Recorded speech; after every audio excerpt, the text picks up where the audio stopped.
mean, this is the most amazing turnout. We have an incredible range of people. Eddie Martin is the chairman of the Cumbria, leader of the Cumbria County Council. Gordon Nicholson, leader of the Eden District Council. All the way down, there's Gordon. Extraordinary gathering from Whitehall, from other parts of Britain, and an incredible group of people from here in Cumbria. This is going to have to be, given the numbers of people in the room, a day that requires a little bit of patience. There is, in my experience, often a fatal gap between us on the stage and communities on the ground. And this is what big society is about. It's about bridging that gap. But it is a very, very difficult gap to build that has built up over 800 years of government bureaucracy. So please be patient with us. We are here very much to listen and to learn. We will be able to listen to learn better if it's a relatively calm and patient engagement with already 150 people in the room, rising probably to 250 by mid-afternoon. So please bear with us. We will try to get as much as possible out of this day, and for those of you who are doing broadcast, out of the day again tomorrow. One small point, we have the Cabinet Office information team filming up from central government. The idea is that they will film this event, and the 200 top civil servants in Britain will watch a video about this event to learn about what's happening in Cumbria Big Society. If any of you are really unhappy with being filmed by this television camera, and you wanted to stick your hand up, they will undertake never to film you. But I hope it's not a stressful thing. Hey, hands up, girls. I'm simply saying that to cover the legal obligations. They're not, you know, it's not the news of the world. It's an attempt to inform civil servants and others. So it is my very great pleasure to introduce this amazing group of people.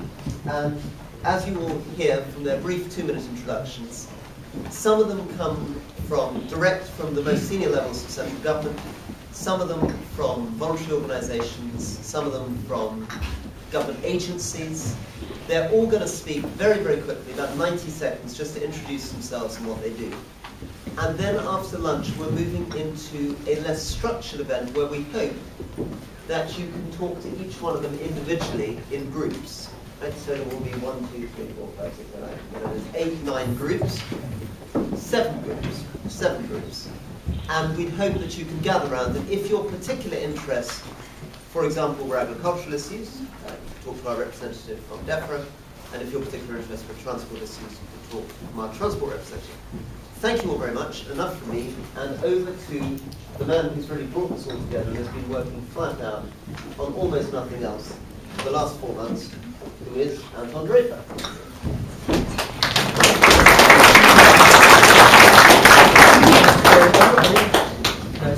Rory's pretty much said it all, so I'm not going to repeat all that. I mean, it's a really good opportunity today. I came here for the first time in September, August, September. I'm saying it's September because it makes it sound like it's not so long ago, but it's 2 months I came here, and was blown away really by the ideas and things that people wanted to do and things that people had already done.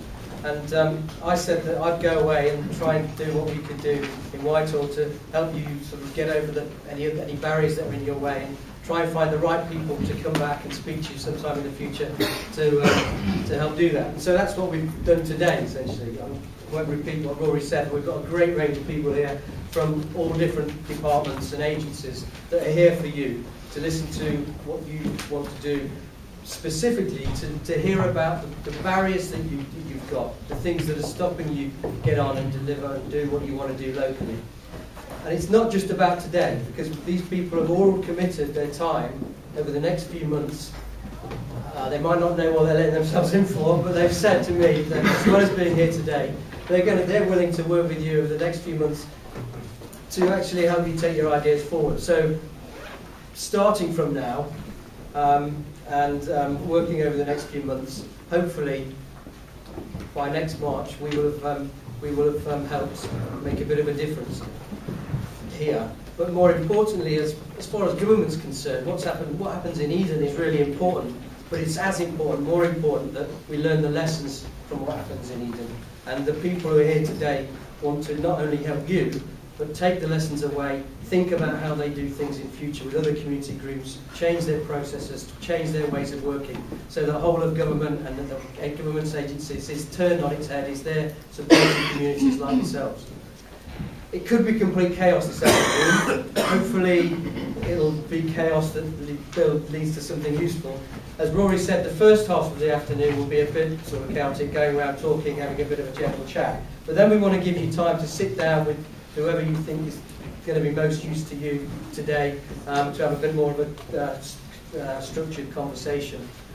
Hopefully it's going to work. Make sure, if you don't get all your questions asked today, that you've got the contact details of the people here and you keep in touch with them, because they're there at the end of the phone and the email, if you've got email, to do this. What I'll do now is ask everybody sitting around just to say briefly where they're from, who they are, how they can help you, and what they hope to get out of this exercise.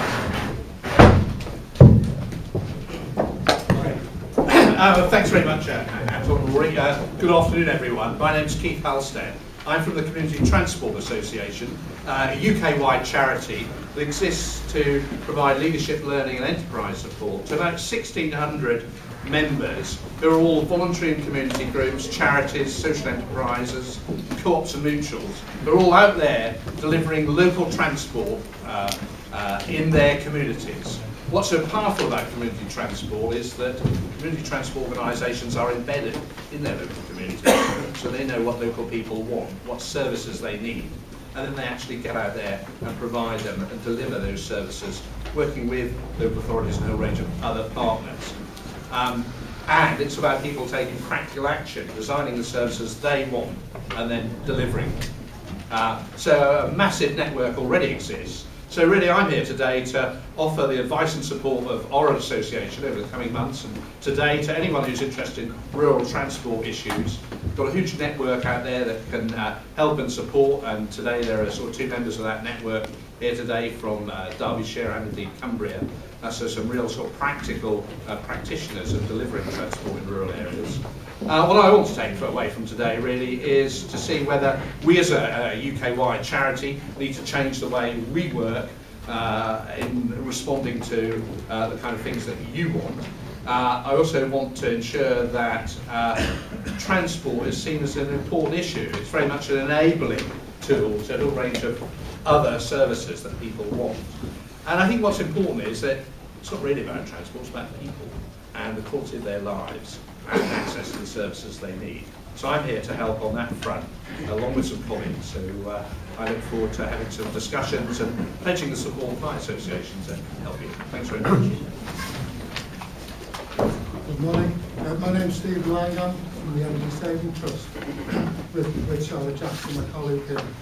At the moment I'm managing the fund for the Royal Carbon Challenge Fund on behalf of the North West Development Agency. And we're working with community groups throughout the whole of the North West, and certainly in Cumbria here. And we're working with them and encouraging them to develop and install renewable energy technologies within the communities. We're trying to encourage them firstly to apply into the scheme, so that may be that we're working with groups who may not ordinarily have fitted into such a scheme, and we're there really to, we're here today, we're here tomorrow as well, because we're also working with those groups who don't go through. So we're really trying to encourage communities to take up both renewable energy and energy efficiency as well. Try and help them to work together and go forward to reduce the carbon emissions and their reliance on energy in general. As I say, we are working with, not just with the groups that go through and install those technologies, but also the groups who need more help and support. We might need to spread ourselves thinly, but I do promise that we will be able to help you in some way. Afternoon everyone, I'm Gareth Bradford. I'm a team leader in the Planning Directorate at Communities and Local Government, and I lead on some work around neighbourhood planning. and particularly the production of neighbourhood plans. And what neighbourhood planning is about communities taking responsibility for the planning of their areas, and it's right at the heart of the whole big society agenda about people taking collective responsibility for the future of their areas. So though neighbourhood planning is still in its infancy, and we haven't had a formal ministerial announcement yet on it, I'm really looking forward today to hearing your issues, what you think the obstacles are, the challenges, the barriers to planning below the local authority level. And also I hope that Eden will become one of our vanguards for neighbourhood planning and really make a difference to the planning and the development of the communities here.